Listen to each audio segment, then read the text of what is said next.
সব খবরে আপনাদের সঙ্গে আছি আমি ফয়সাল তিতুমির। গণভোটের রায় ভিন্ন খাতে প্রবাহিত করে নিজেদের স্বার্থে একটি মহল বিশৃঙ্খলা সৃষ্টি করতে চায়, আর সে বিষয়ে জনগণকে সতর্ক থাকার আহ্বান জানিয়ে প্রধানমন্ত্রী তারেক রহমান বলেছেন, জনগণের ভাগ্য নিয়ে কেউ ছিনিমিনি খেললে মানুষ 5ই আগস্টের মতো জবাব দেবে। যশোরে বিভিন্ন কর্মসূচিতে তিনি বলেন, কোনো টিকিট বিক্রি করতে নয়, বাস্তবের কাজ করতে চায় সরকার। যশোর থেকে বিস্তারিত জানাচ্ছেন সাইফুদ্দিন রবিন, ক্যামেরায় ছিলেন আলামিন তালুকদার। যশোরের শার্শা উপজেলার উলসি খাল জিয়ার খাল নামেই পরিচিত। খাঁ খাঁ শুষ্ক মরুর মতো এখন। প্রায় 50 বছর আগে জিয়াউর রহমান যে খাল খনন করেছিলেন সেটি পুনঃখনন শুরু করলেন তাঁরই সন্তান প্রধানমন্ত্রী তারেক রহমান। স্বনির্ভর বাংলাদেশ এবং অর্থনৈতিক মুক্তির পথ অনুসরণের নজির যেন পাশাপাশি দুটি নাম ফলকে। অপেক্ষায় থাকা সাধারণের সঙ্গে শুভেচ্ছা বিনিময় করতে করতে তারেক রহমান শুরু করেন খাল উলসি খনন। খালপাড়ের সুধী সমাবেশে প্রধানমন্ত্রী সরকারের সব প্রতিশ্রুতি অক্ষরে অক্ষরে পালনের আশ্বাস দেন। বলেন, বিএনপির রাজনীতি মানুষের ভাগ্যের পরিবর্তনের, তবে এবারও ষড়যন্ত্র হচ্ছে, তাই সতর্ক থাকতে হবে সকলকে। আমরা যদি সকলে মিলে পরিশ্রম করি তাহলে অবশ্যই ভাগ্যের পরিবর্তন করা সম্ভব, তাহলে অবশ্যই দেশের অবস্থার পরিবর্তন করা সম্ভব, তাহলে অবশ্যই দেশের মানুষ ভালো থাকতে পারবে। বাংলাদেশের মানুষের ভাগ্য নিয়ে কেউ যদি ছিনিমিনি খেলতে চায়, ইনশাআল্লাহ 5 তারিখে যেভাবে বাংলাদেশের মানুষ জবাব দিয়েছে, ভবিষ্যতে বাংলাদেশের মানুষ সেভাবেই জবাব দেবে। স্বাক্ষরিত জুলাই সনদের প্রতিটি লাইন পর্যায়ক্রমে বাস্তবায়নে নিজেদের অবস্থান পুনর্ব্যক্ত করেন সরকার প্রধান। বলেন, জুলাই সনদের অর্থ নিজেদের স্বার্থে ব্যবহার করে বিশৃঙ্খলা সৃষ্টি করতে চায় একটি পক্ষ। যতবার বিএনপি দেশের মানুষের ভাগ্য পরিবর্তনের জন্য কর্মসূচি গ্রহণ করেছে, অতীতে আমরা দেখেছি আন্দোলনের নামে কিভাবে 173 দিন হরতাল করা হয়েছিল। মনে আছে আপনাদের? 173 দিন কিভাবে দেশের অর্থনীতিকে ধ্বংস করে দেওয়ার চেষ্টা করা হয়েছিল। প্রিয় ভাই বোনেরা, এখনো আবার সেই গ্রুপ আরেকজনের কাছে গিয়ে আসর করেছে। আপনাদেরকে এই ব্যাপারে প্রিয় ভাই বোনেরা সতর্ক থাকতে হবে। মধ্যপ্রাচ্য পরিস্থিতির কারণে অর্থনীতির উপর চাপ পড়ছে বলেও জানান তারেক রহমান। তবুও স্নাতক পর্যন্ত মেয়েদের বিনামূল্যে শিক্ষা, নারীদের জন্য এলপিজি কার্ড চালুর ঘোষণা দেন তিনি। এই কলকারখানাগুলো চালুর ব্যবস্থা ইনশাআল্লাহ আমরা করব। আমরা সেই কাজে বাংলাদেশে আগামী 2-4 মাসের মধ্যে ইনশাআল্লাহ বাংলাদেশের অনেকগুলো বন্ধ হয়ে যাওয়া কলকারখানা আবার চালু করা সম্ভব হবে, যার ফলে অনেক বেকার যুবক নতুন করে কর্মসংস্থানের সুযোগ পাবে। দেশের দক্ষিণ পশ্চিমাঞ্চল যশোরের দুঃখ ভবদহ, যে ভবদহে সাধারণ মানুষ প্রায় 4 দশকেরও বেশি সময় ধরে জলাবদ্ধতার শিকার হয়ে মানবেতর জীবনযাপন করছেন। সেই মানুষগুলোর দীর্ঘদিনের দাবি টাইডাল রিভার ম্যানেজমেন্ট, যার মধ্য দিয়ে জোয়ার ভাটার ব্যবস্থাপনা করে নদী এবং খালের পানি প্রবাহ স্বাভাবিক রাখা নিশ্চিত করা সুযোগ মিলবে। প্রধানমন্ত্রী তারেক রহমান এই উলাসী খাল খনন কর্মসূচির মধ্য দিয়ে সেই বার্তাই যেন দিতে যাচ্ছেন। গোটা দেশ জুড়েই এই খাল খনন কর্মসূচির মধ্য দিয়ে নদী খালের পানি প্রবাহ নিশ্চিত করার উদ্যোগ নিতে যাচ্ছে সরকার। 5 বছরে 20,000 কিলোমিটার খাল খনন কর্মসূচি, যার মধ্য দিয়ে কৃষি, সাধারণ মানুষের জীবনযাপনে ব্যাপক পরিবর্তন, ইতিবাচক বিপ্লব ঘটবে বলে প্রত্যাশা করছে সরকার।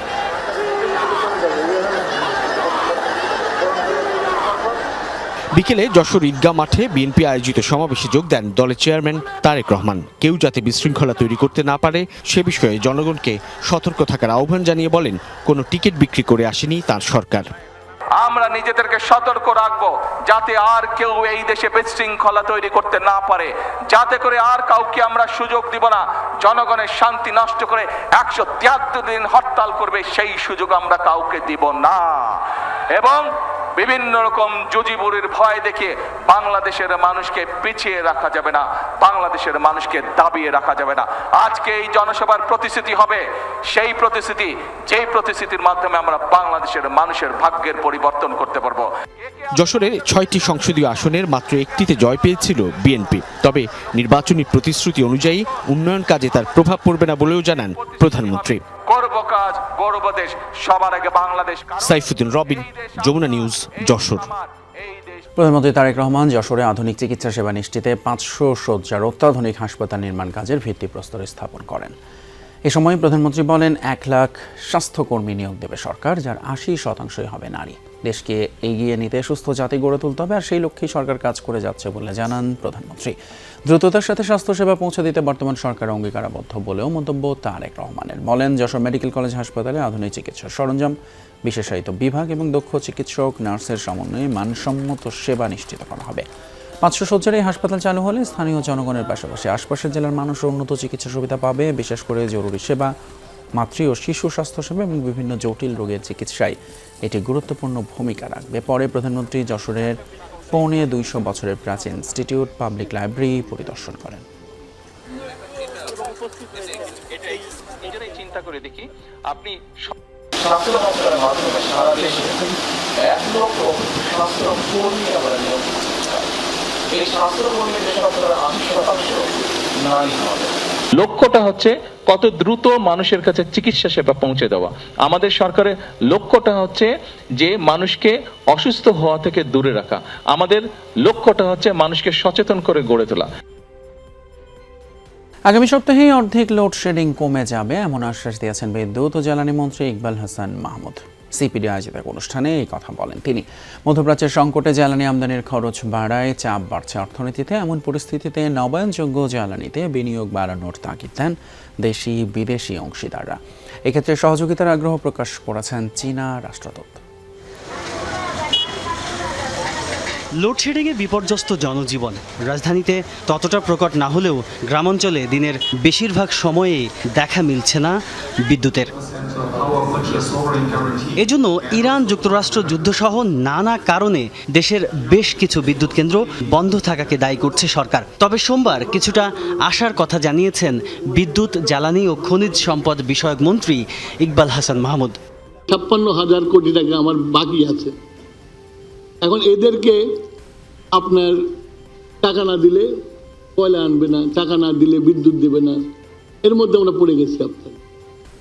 তারপরেও আমি আপনাদের আশ্বস্ত করতে চাই, অনেক কষ্ট করে আশা করি যে আগামী সপ্তাহের মধ্যে বিদ্যুতের অবস্থা কিছুটা ইমপ্রুভ করবে। কিছু কিছু প্রাইভেট পাওয়ার জেনারেটর যারা আছে তারা আপনার পাওয়ার দেওয়া শুরু করবে।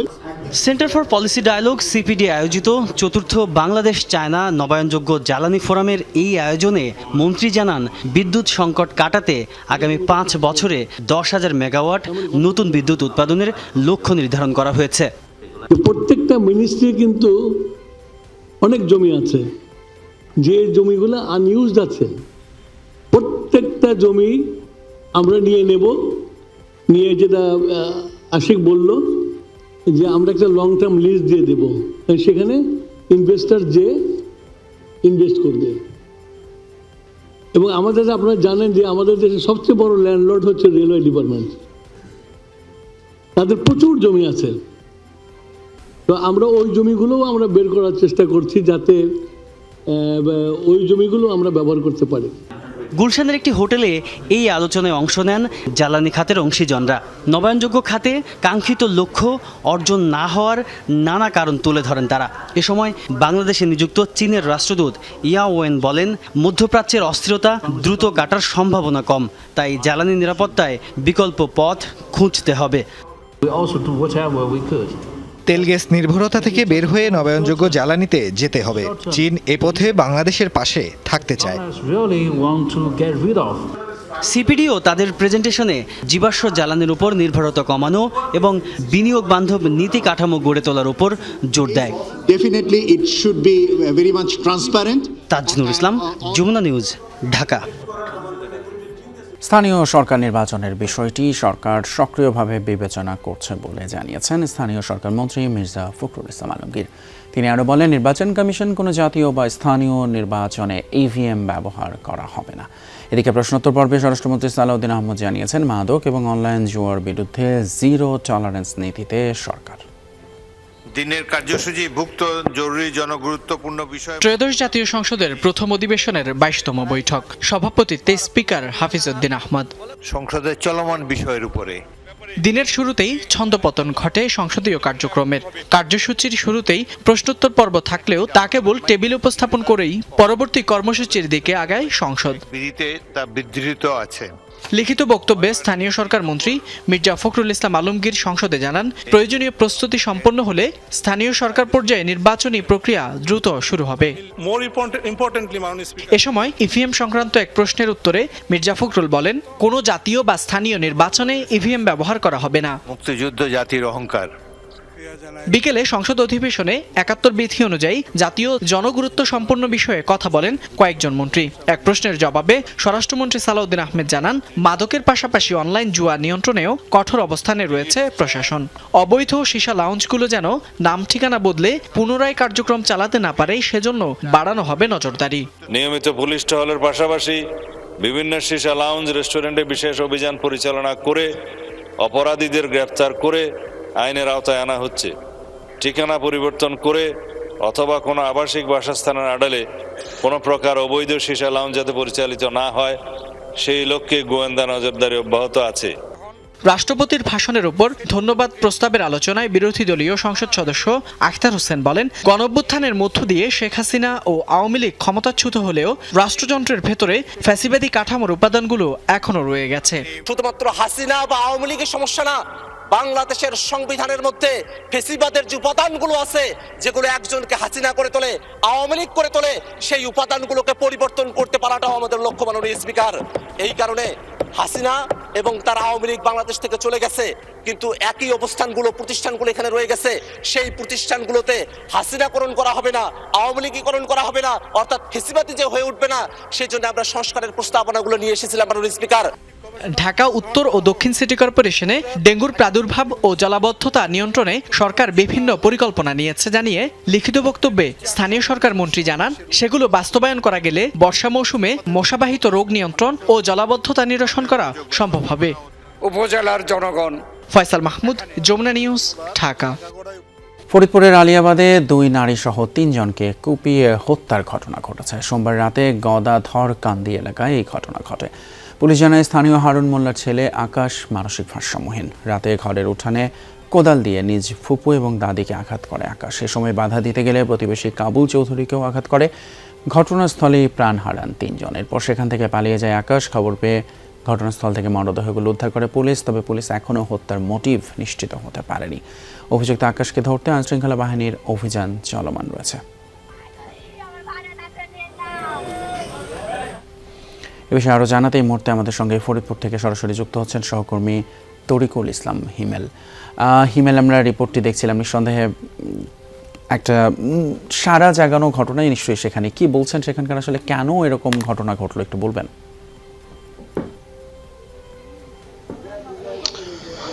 জিতুমির, আসলে মর্মান্তিক, এক কথায় যদি বলি খুবই মর্মান্তিক একটি ঘটনা।